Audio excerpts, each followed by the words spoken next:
尊敬的霍伊斯根主席， Chairman Christoph Heusgen, dear friends, colleagues, 大家好。 good afternoon. Simultaneous translation. 回顾2023年。 The past year of 2023 witnessed much turbulence in our world and many challenges facing humanity. The global economy was weighed down by protectionism and the abuse of the security concept, and the international system was impaired by unilateralism and bloc politics. While the Ukraine crisis continued unabated, conflicts flared up again in the Middle East. In the meantime, AI, climate change, space, and the polar regions were posing a whole new set of challenges. Against that backdrop, the key message I wish to deliver here is this. No matter how the world changes, China, as a responsible major country, will keep its major principles and policies consistent and stable, and serve as a staunch force for stability in a turbulent world. First, China will be a force for stability in promoting cooperation between major countries. Major countries shoulder critical responsibilities for global strategic stability. President Xi Jinping noted that major country competition is not the prevailing trend of current times. For major countries, the more volatile the international landscape, the greater the need to enhance coordination, and the more acute the risks and challenges, the greater the need to advance cooperation. This year is the 45th anniversary of China-U.S. diplomatic relations. Past experience and lessons show that when China and the U.S. work together, great things can be accomplished for the two countries and the entire world, while a confrontational posture hurts both sides and the world. At the end of last year, the Chinese and U.S. presidents held an important summit meeting, which laid out a future-oriented San Francisco vision. China will firmly safeguard its legitimate rights and interests and act in a sense of responsibility for history, for the people, and for the world, work with the U.S. to implement the common understandings between the two presidents, and move bilateral relations forward along the right path of mutual respect, peaceful coexistence, and win-win cooperation. Russia is China's largest neighboring country. A China-Russian relationship that grows steadily on the basis of non-alliance, non-confrontation, and not targeting any third party meets the shared interests of the two countries, serves the strategic stability of the Asia-Pacific and the world, and represents a useful exploration of a new model of major country relations. China and Europe are the world's two major forces, markets, and civilizations, and should understand the international responsibilities on their shoulders. A more stable and closer relationship between China and Europe not only works to the advantage of both sides, but also brings benefits to the whole world. It is imperative that China and Europe stay clear of geopolitical and ideological distractions, see each other as partners rather than rivals, and join hands to inject positive energy into a volatile world and point the way for overcoming difficulties together. Second, China will be a force for stability in addressing hotspot issues. We have worked to explore a Chinese way of addressing hotspot issues, one that advocates for non-interference in internal affairs and opposes imposing one's will on others, upholds impartiality and justice and opposes pursuing selfish interests, seeks political settlement and opposes using force, aims to address both the symptoms and the root causes, and opposes myopia and one-sidedness. With China's active mediation, a historic reconciliation was reached between Saudi Arabia and Iran, setting off a wave of reconciliation across the Middle East. This is a living example of implementing the Global Security Initiative put forth by President Xi Jinping. The recent escalation and spillover of the Palestinian-Israeli conflict and the ongoing tension in the Red Sea once again demonstrate that the question of Palestine is at the heart of the Middle East issue. Generations of the Palestinian people have been displaced, unable to return to their home till this day. This is the longest-lasting injustice in our world. China has stood firm on the side of fairness and justice all along, vigorously working for an end to the conflict and for the protection of civilians. China pushed the UN Security Council to adopt the first resolution since the latest conflict broke out and issued a position paper on the political settlement of the conflict. China calls for accelerated efforts in establishing an independent state of Palestine and the convening of a more broad-based and effective international peace conference to truly truly realize the peaceful coexistence between Palestine and Israel. On the Ukraine crisis, China has never given up on promoting peace or slackened its efforts to facilitate talks. President Xi Jinping had in-depth exchanges with world leaders, including Russian and Ukrainian leaders, playing a constructive role in addressing the crisis. China also published its position paper on this matter, and its special envoy traveled intensively to mediate among different parties. Behind all this, there's only one goal that China hopes to achieve, that is, to build consensus for ending the conflict and pave the way for peace talks. China has made tireless efforts for the political resolution of the Korean Peninsula issue. Now, the most pressing task is to prevent a vicious cycle, address relevant parties' reasonable security concerns, and de-escalate and stabilize the situation. On Myanmar, with China's efforts, various parties of the country signed a ceasefire agreement in the Chinese city of Kunming, firmly safeguarding peace and stability in northern Myanmar. China encouraged ASEAN to facilitate the proper settlement of the Myanmar issue without interfering in the country's internal affairs. China also actively supported Afghanistan in building an inclusive political framework and adopting moderate policies to forestall the resurgence and spread of terrorism. With a vast territory and over a dozen neighboring countries, China faces complex disputes left from history. On that, China has stayed committed to managing differences through consultation and resolving disputes through dialogue. China stands ready to work with ASEAN to accelerate consultations on a code of conduct in the South China Sea, advance maritime cooperation and joint development, and build the China-South China Sea into a sea of peace, cooperation, and friendship. Third, China will be a force for stability in enhancing global governance. The international system today is under serious strain from unilateralism and power politics. It has thus become a common call of the international community to revitalize multilateralism and work in solidarity to pulse through. In China's view, the authority and central role of the United Nations can only be further strengthened, not weakened. And the purposes and principles of the UN Charter are all the more important, not outdated. China has dispatched the most peacekeepers among the permanent members of the UN Security Council and is the second largest contributor to the UN regular budget and peacekeeping assessment. China supports the Security Council in playing a primary role on peace and security. We support the UN in holding the Summit of the Future to explore more solutions to the challenges. In the face of the climate threat, China has contributed to the UAE consensus at the COP28 UN Climate Change Conference. China will cut carbon emissions by the biggest margin in the world in the shortest time frame in history, and will, without doubt, deliver on this commitment. When it comes to challenges from AI, China supports establishing an international AI governance institution under the UN framework to jointly safeguard humanity's well-being. China worked actively to enhance solidarity and cooperation of the Global South. China promoted the historic expansion of BRICS and gave support to the African Union to join the G20, with a view to increasing developing countries' representation and voice in global affairs and contributing to a more balanced and effective global governance architecture.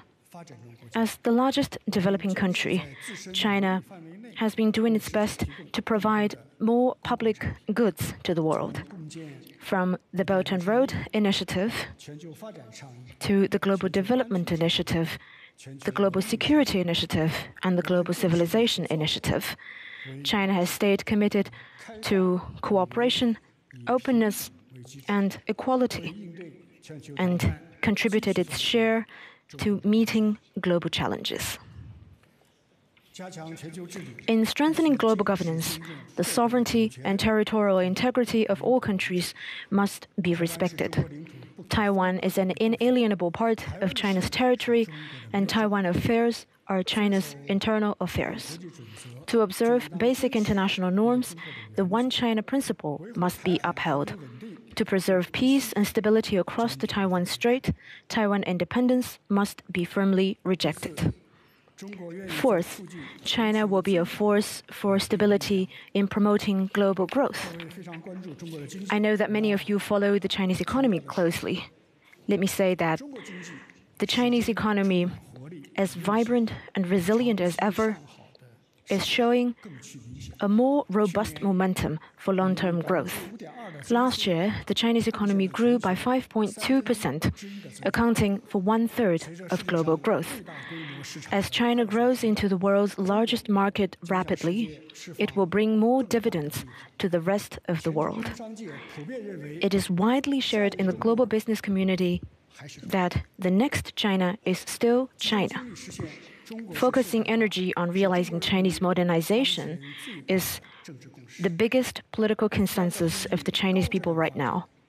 Seeking faster progress in high-quality development is of paramount importance for China in the new era. As President Xi Jinping pointed out, China will only open its door even wider to the world. We will continue to expand institutional opening up, shorten the negative list on foreign investment, and foster a more market-oriented, law-based business environment up to international standards for companies from Europe and from around the world. Now, China has mutual visa exemption arrangements with 23 countries and applies unilateral visa-free policy to multiple European countries. We will continue to provide more facilitation for people from around the world to invest, travel, and study in China. Today, rejecting decoupling has become an international consensus. More people have come to realize that the absence of cooperation is the biggest risk. Those who attempt to shut China out in the name of de-risking will make a historical mistake.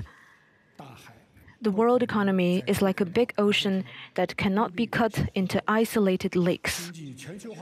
The trend toward economic globalization cannot be reversed. We need to work together to make globalization more universally beneficial and inclusive, so that more countries and people can benefit from the process.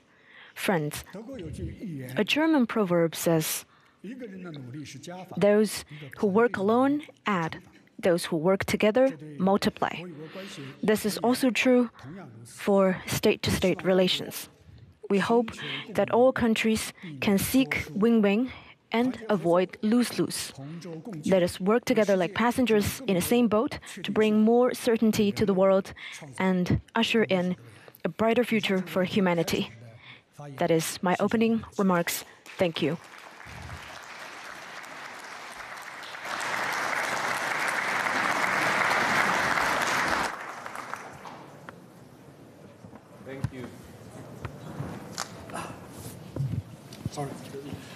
Thank you.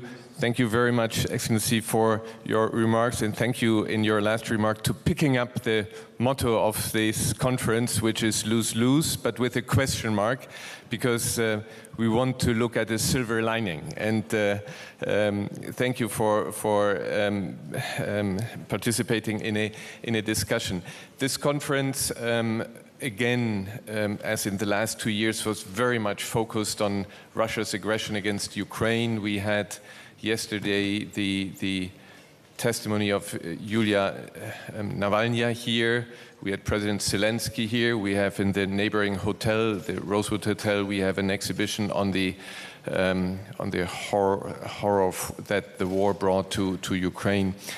And I want to come back on this, and in 1994, the so-called Budapest Memorandum was agreed. The Budapest Memorandum asked from Ukraine to get rid of all its nuclear weapons, and in return, Russia and others guaranteed its sovereignty and territorial integrity. Now, China at the time, member of Security Council, endorsed it, and your colleague, Sergei Lavrov, was the ambassador to the UN and made it to a document of the Security Council. This is where we stand, and this is where we stood when 2 years ago the aggression took place, where this document of Security Council was not honored. You mentioned that you have been active in trying to resolve the crisis, which we appreciate. But at the same time, when you look at the economy, we saw that in 2022, the trade between Russia and China increased by 30%. Last year it increased by 25%. We are at $240 billion trade. And my question to you, if I may, shouldn't you put some more pressure on Russia and also some economic pressure to make sure that what you said in your speech, the respect for sovereignty and territorial integrity, is preserved, and that we strengthen the UN, because after all, this is a document of the Security Council which was violated by Russia.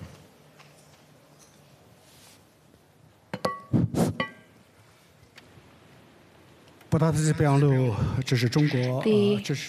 Budapest Memorandum was signed by the US, UK, and Russia. China is not a party to the memorandum, but through a national statement, we recognized this memorandum.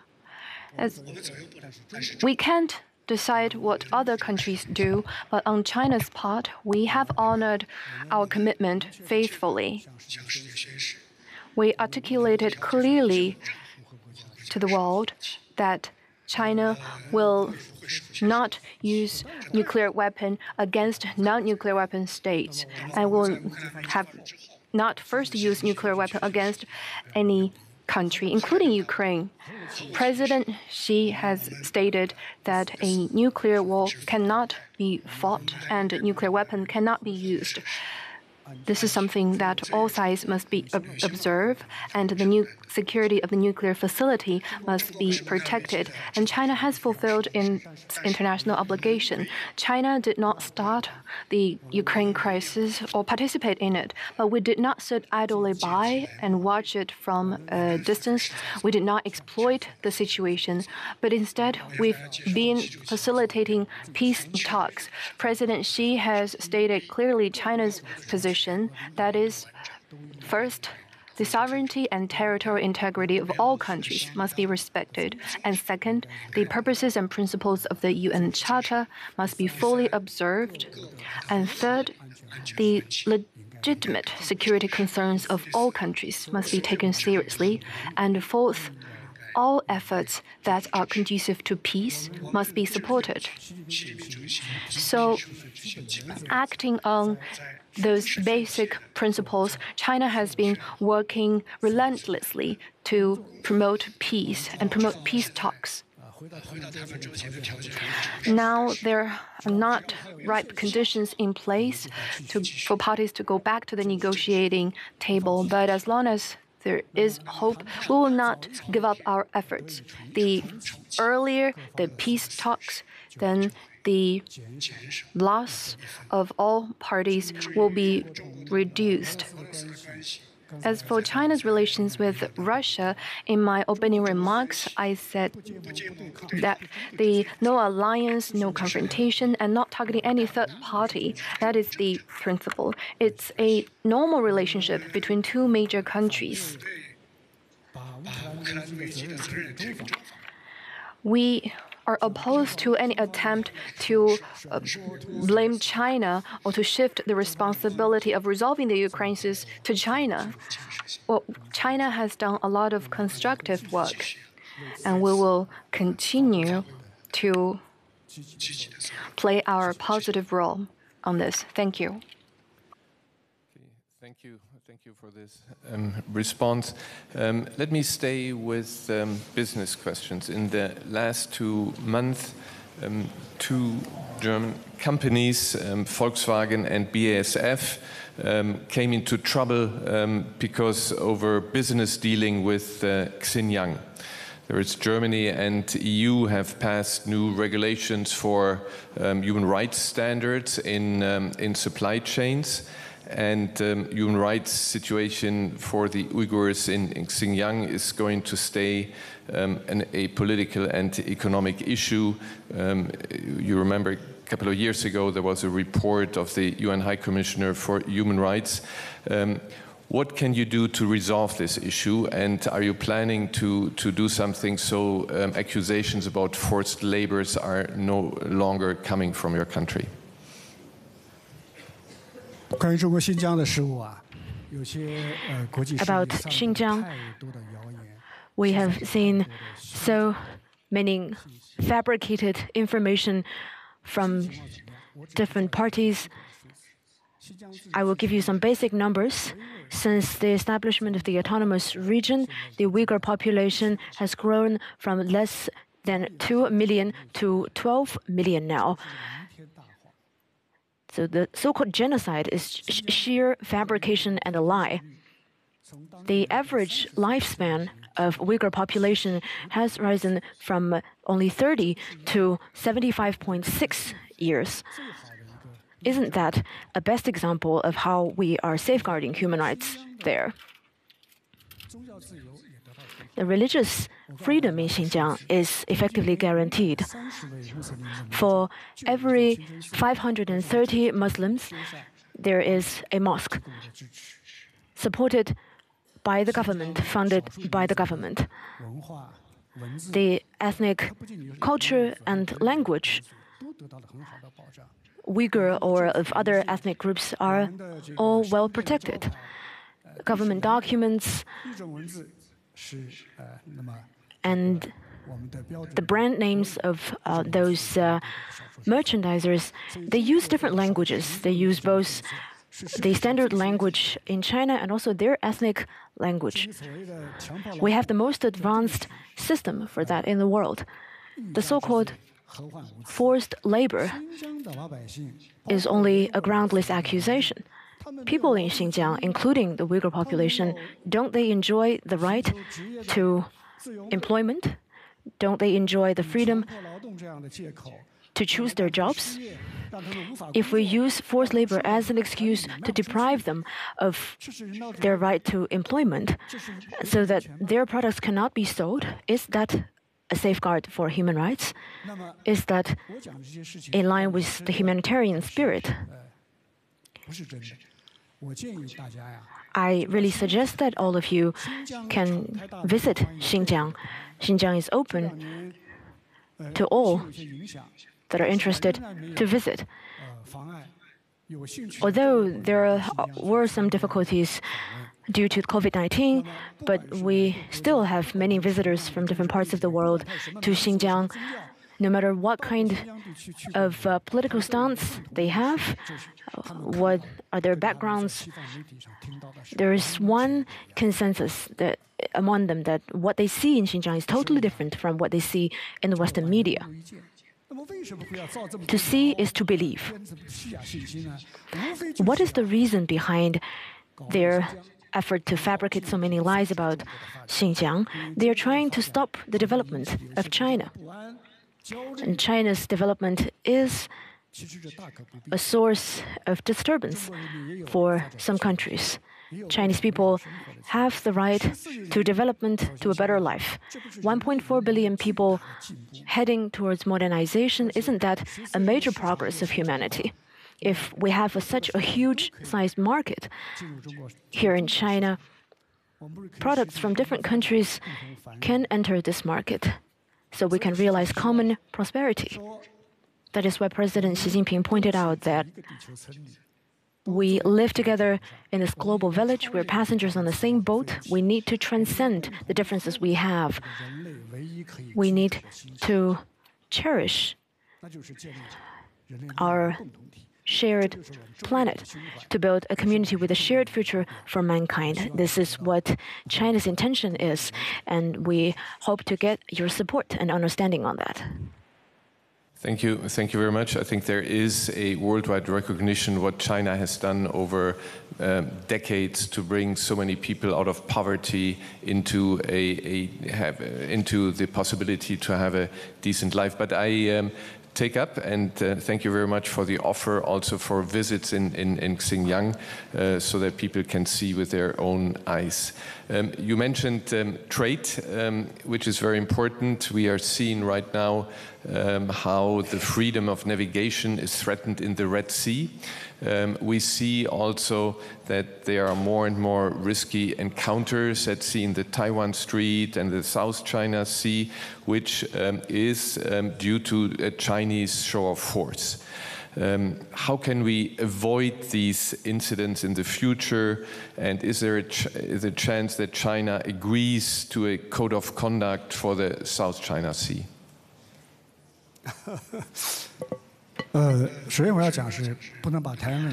Well, first I want to say that the Taiwan question cannot be compared with what's happening in the Red Sea. The Taiwan question is China's internal affairs. Taiwan is a part of China. It has never been a country. Well, in 1943, China, the United States, and the United Kingdom issued the Carroll Declaration, and I see in the audience the Foreign Minister of Egypt.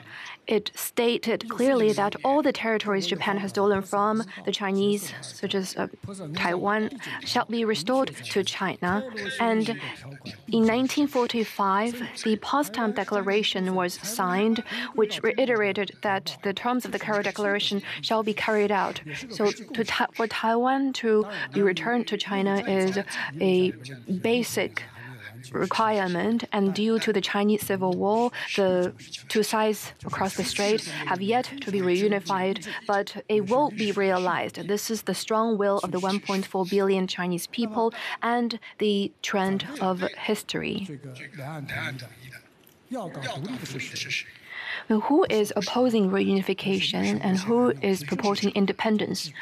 It is the DPP that's governing the Taiwan island.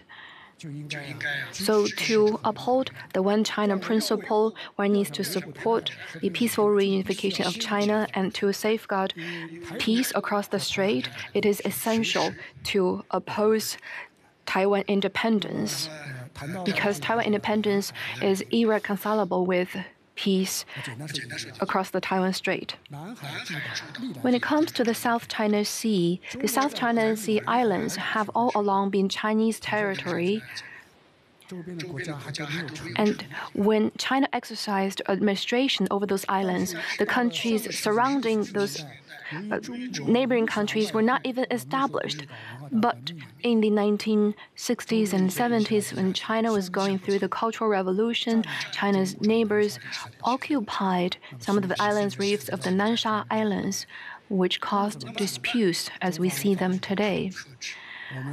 But China has exercised restraint, and we've been pursuing dialogue and negotiation to resolve those issues, not like some major country which resorts to force easily. But China's approach is dialogue.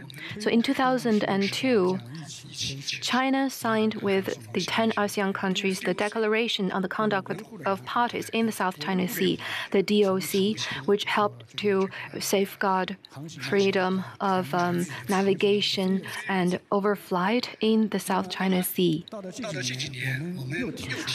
And in recent years, China suggested that we upgrade that and negotiate a code of conduct in the South China Sea. And we've agreed with ASEAN countries that the COC should be more binding, more substantive, and be in keeping with international law, including UNCLOS. Now the text of the COC we have finished 3 rounds of reading. We believe that as long as we work in solidarity with ASEAN and stay clear of distractions, we will be able to conclude a COC in the South China Sea. Between China and ASEAN countries, we have the wisdom and ability to safeguard peace and stability in the South China Sea and safeguard the freedom of navigation and overflight there, and also safeguard the legitimate rights of other countries in this region. As for the Red Sea, it is a typical spillover from the fighting in Gaza. China has been calling publicly for parties not to harass the commercial ships in that area to safeguard the security of the waterway. But actions must be taken in accordance with international law and with mandate from the Security Council. To address the Red Sea issue, the root cause must be resolved. And the root cause is the ongoing fighting in Gaza. China's position is clear on that. First, an immediate ceasefire must be realized. No more fighting. And second, to make sure the humanitarian corridors are unimpeded. And third, hold an international peace conference as soon as possible to revive the two-state solution.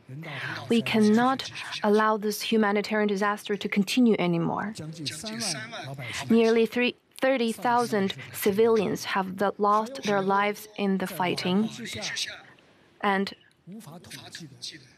there are also many lives who are lost, who were unaccounted for.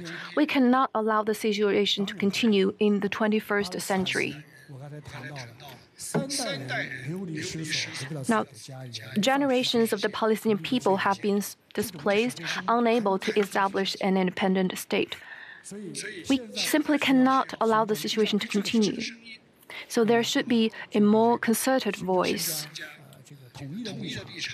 There should be a more unified position. We should call for a proper settlement of the question of Palestine, which has been lingering on for more than 70 years.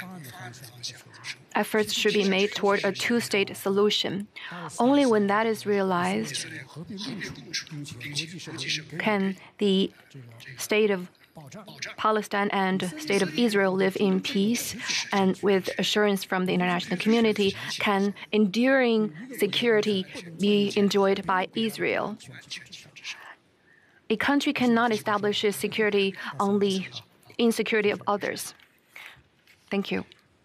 Well, thank you very much, Excellency, for your readiness to take these questions, for your contributions, for the discussion. We really appreciate it, and you ended up where we started, with the Secretary General of the United Nations making a plea for the rules-based international order, for the respect of the UN, for the respect of UN resolutions, and we hope that this remains the common basis in the coming year. And can I already extend an invitation to you to come back next year?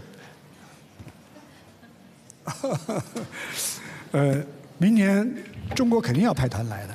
And the next year, China will continue to send a delegation.